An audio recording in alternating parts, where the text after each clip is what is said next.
បាទសួស្តីចុងសប្តាហ៍តេតៈចំណុះទុកមួយដែរបាទតែមិនជាចំណុះធំដុំទេក៏ចំណុះបំរុងពេលខ្វះចំណុះពិសេសអីអាចចូលជំនួសបានរមកាលហើយថ្ងៃនេះឆ្លៀតពេលចុងសប្តាហ៍មកមើលទុកថ្មីបាទរិទ្ធីជាស្ដាប្រមាពេជ្រនៅភូមិកំពង់លាវាឃុំស៊ីធោស្រុកស្វាយកណ្ដាលខេត្តកណ្ដាល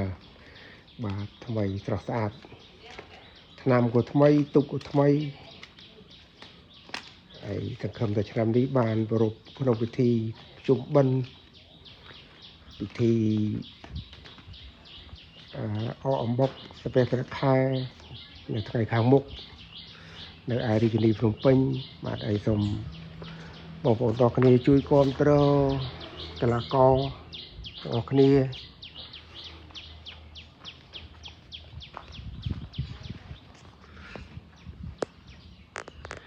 បាទពិតជាស្រស់ស្អាតបាទចំណុះ75នាក់